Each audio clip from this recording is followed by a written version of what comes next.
start around here. Okay. So yeah, this is the Nordic. It's a pretty typical oyster schooner from the time period. Oyster schooner. Get out of here. So this was like the primary industry of the Delaware Bay shore of this county for a long period of time. Up there, you can see the topmast there. Get out of here. That was on that ship? Not on the Nordic, that was on the Maggie Mayers, which is actually one of the few oyster schooners still sailing in Delaware. Is? Get out of here. And still has its masts and everything. Whereas a lot of oyster schooners were converted into just typical power boats. Two of them still have their masts, at least in the Delaware Bay. And what these top masts were, these like little symbols are, they would be put on the top of mast over there. Get out of here. Or simply, if people were a bit more wanted to be more simple about it, they would paint the top of their masts because families would own these schooners. Wealthier families would. Makes own sense. them. They could look. And at the height of the industry, there's 500 schooners in the Bay Shore. And so because of that, there was like a great festival when the oyster season began, where a lot of ships would line up, in the river, and so families would make a picnic of it all and try and spot out what the ship they owned, where it was, in the crowd of it all. That's cool. To try and some might do a little bit of racing, so to speak, not real racing, but just sort of I bet my boat's faster than yours, sort of thing. A little quick one. Yeah, that's awesome.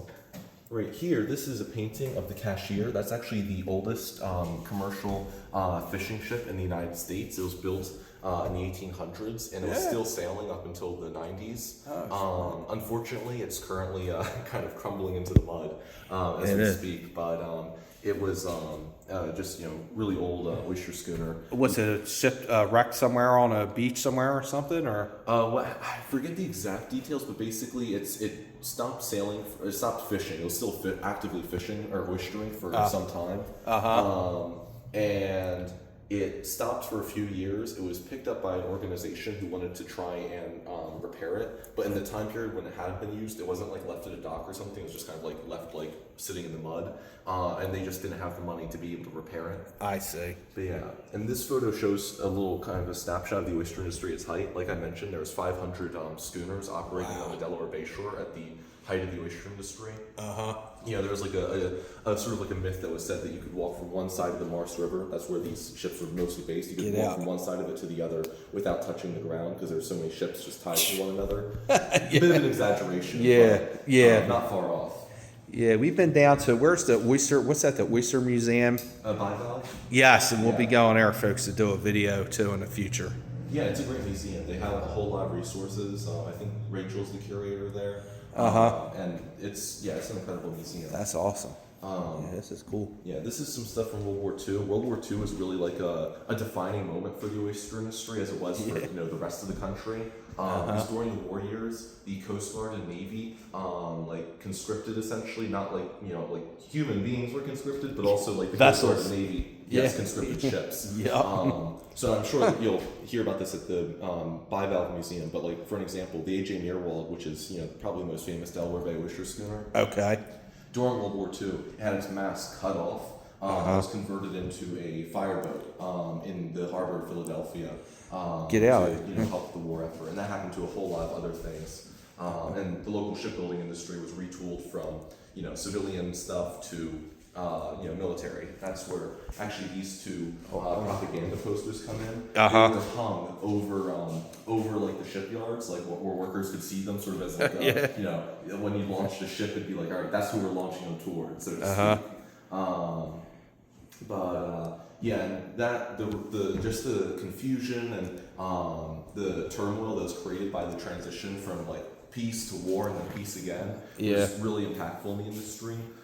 Before, there's a reason why oyster schooners even until the 1930s had sails, and that's because there was a regulation on oystering to essentially prevent overfishing. They were you can use your engine to motor out to the oyster ground, but once you're actually oystering, you have to be under sail to try and prevent overfishing. It makes it a little harder. Yeah. Essentially, yeah. But with the war causing so many ships like the Meerwald to lose their mast, the oyster industry was successfully able to lobby the state government to get rid of that regulation, so they wouldn't have to put masts back on. And that allowed the oyster industry to really quickly get back in the swing of things. but also that that overfishing was a bit of an issue. So in the 50s, a major disease came in that like wiped out the oyster industry. There's debates between like locals about like what fully caused it. Some people will say it was solely the disease. Other people will argue that overfishing was what allowed the oyster industry to be weakened, or the oyster population to be weakened so much, so the disease would be even more crippling. So there's debate about that in the community, and scholars on the subject. I take the view that the disease is like what really is what was the nail in the coffin, but the overfishing was like weakening the oyster stock so much that it became weaker. But like everything else.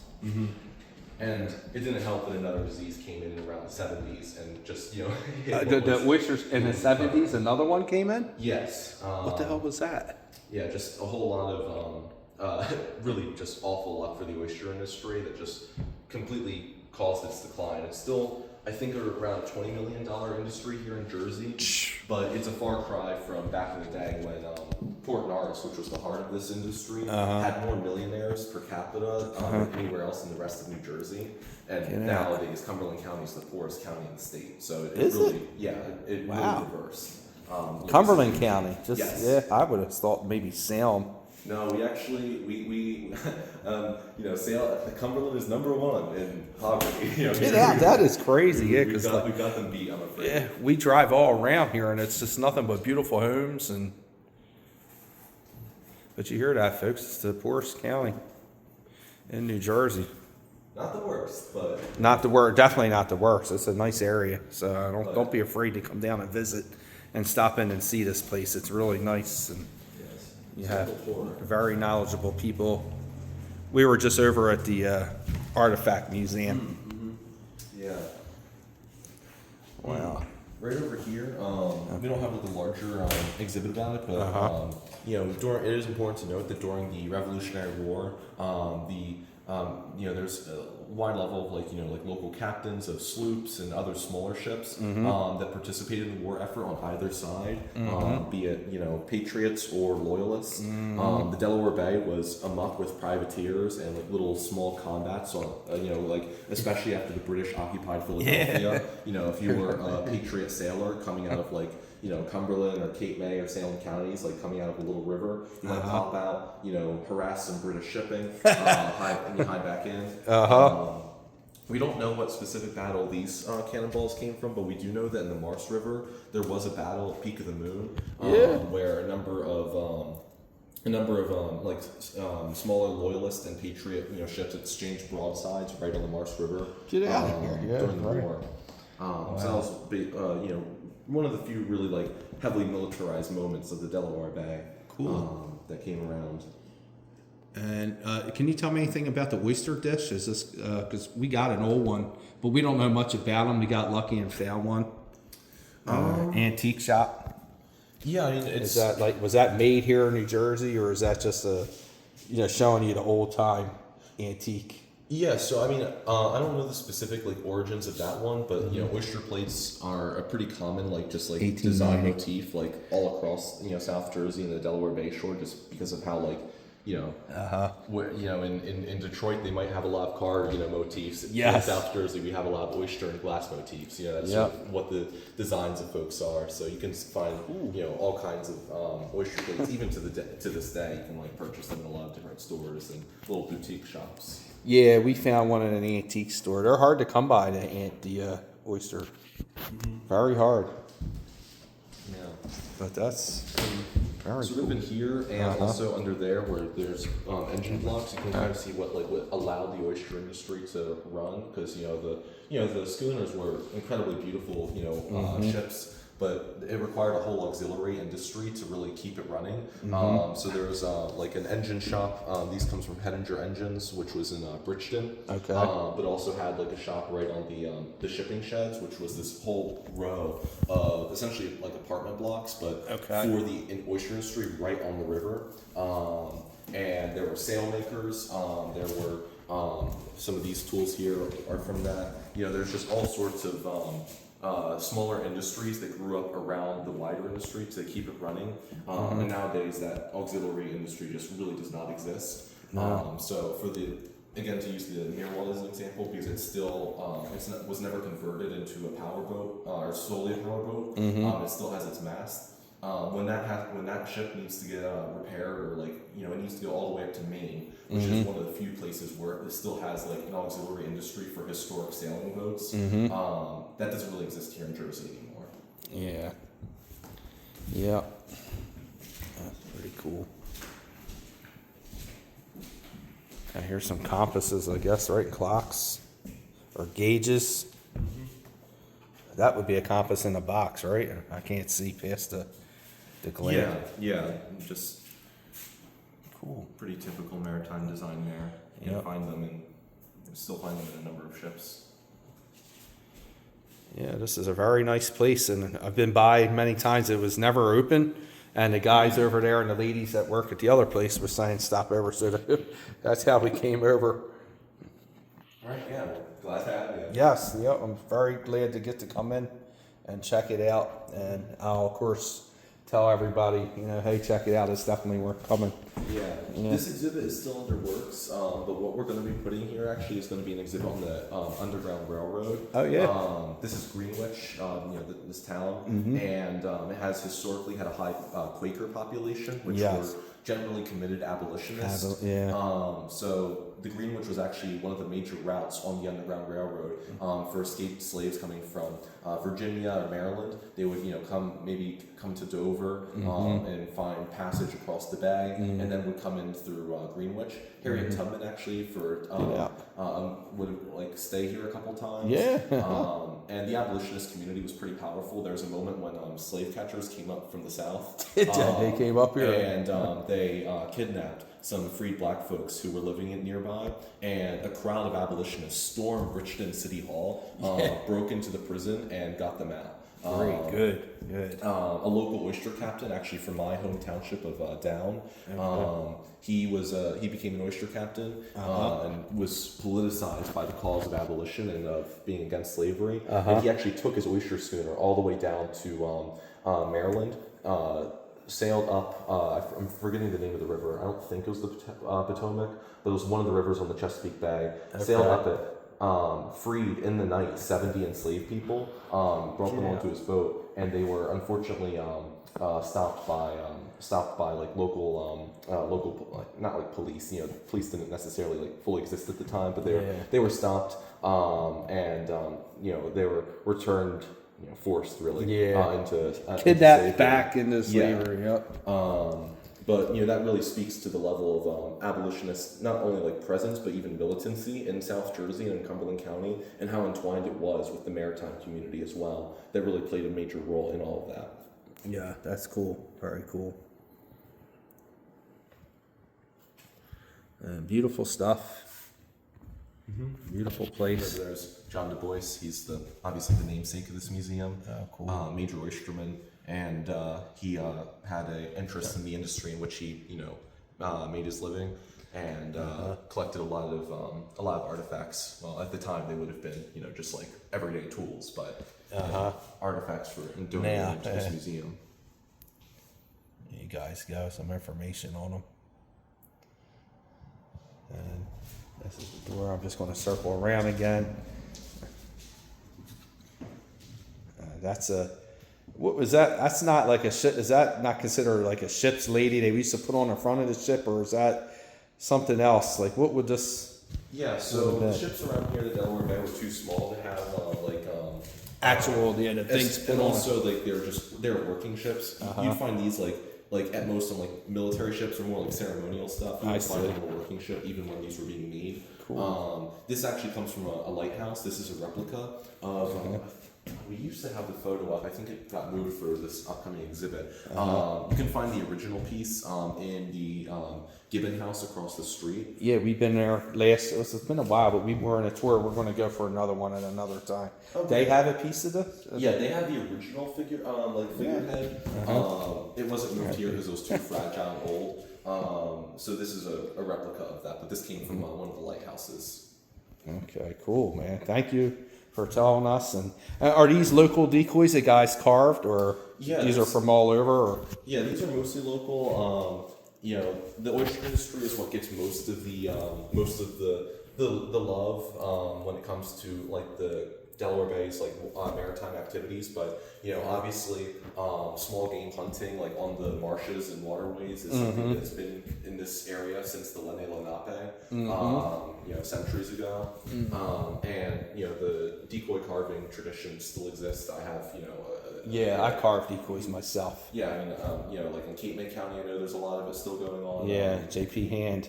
Oh he's not to get into familial stuff, but he's a former uncle, so. A former who? Uncle of mine. Get out of here. Yeah. Oh, nice to meet you. Yeah. He's a great guy. Yeah, I talk to him every time I go to a show. I'll see him and talk to him. And actually, I was just talking to him through a messenger. He's helping me find a book that I needed to carve some of the bodies of the old New Jersey style decoys. So. Yeah, well, you know a whole lot then, much more than I carve a little bit. I'm just getting into it a couple years, so. Yeah, but that's cool. It's really just a huge part of like an under talked, not as much talked about part of our traditions and whatnot, but it's definitely there. One of the major things. Yeah, well, like I said, once again, thanks for letting us in, and thanks for letting me record. Okay, and all, and we'll come back and see you. And I'll tell everybody where you're at and if they want to come down. Yeah. But I'm sure we'll stop in. I'd like to come even if it's, in the future a little bit more to come in and see it again. So very nice. And thanks again for having us in. Of course. And have a good day, a nice Sunday. Y'all as well. Yep. And we'll see you another time, brother. All right. Thanks for letting us something. Yeah. Come on in. All right. Take it easy, man. Enjoy the rest of your weekend. Yep. All right. Alright, so here I'm going to turn around and show the front since I had to stop when we went in. I probably could have just kept the recording. So this is the front of the building, guys, if you come down to Greenwich, New Jersey to come visit this maritime museum. This is really cool, and the people that work here, he's very knowledgeable, so if you have any questions, don't be afraid to stop in and ask. And I'll be showing you more about the area. There's some historic houses we're going to go tour, and I just did the artifact museum, and they're actually going to they're building a double big building for two collections. They're bringing the Woodruff collection and the guy that we just saw collection, and they're going to put them in this new museum they're building up the street here. It's not going to be done for a couple of years.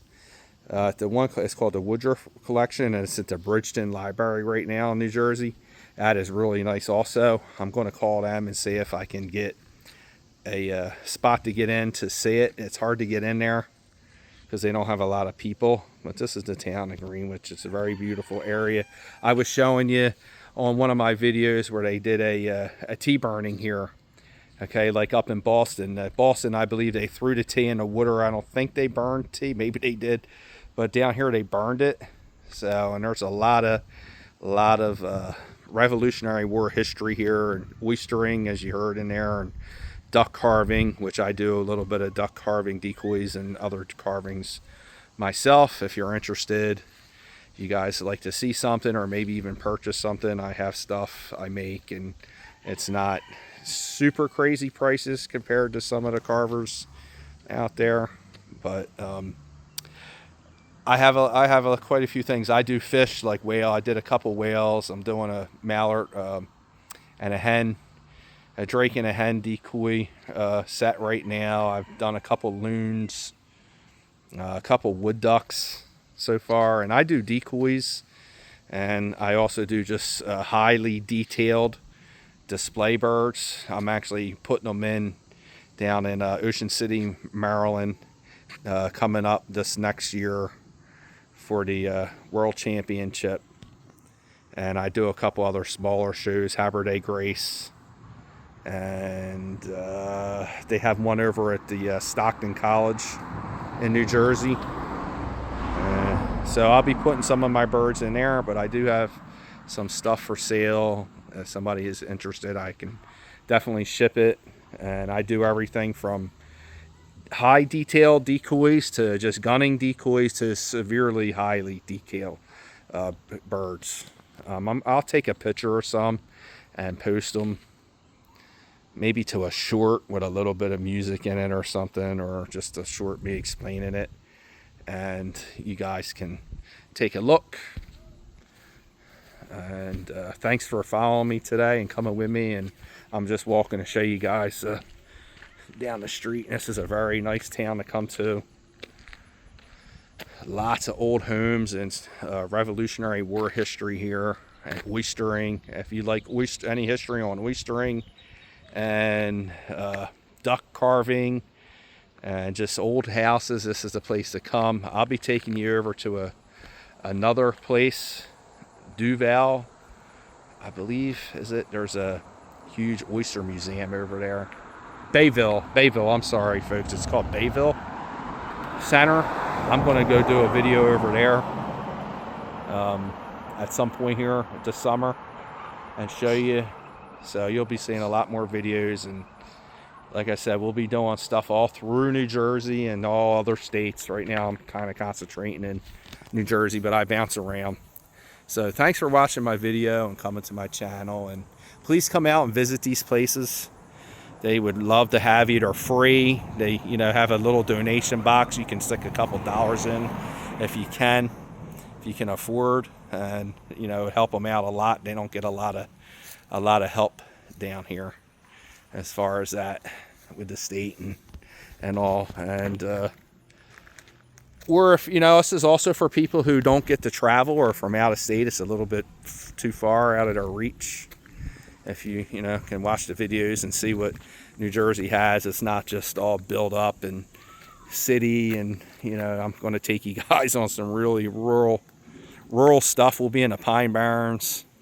We'll be up North Jersey seeing waterfalls. We're going to be all over. So please like and subscribe to my channel. I really appreciate it, and hit the thumbs up. And I'll see you guys later for another video. All right, see you soon.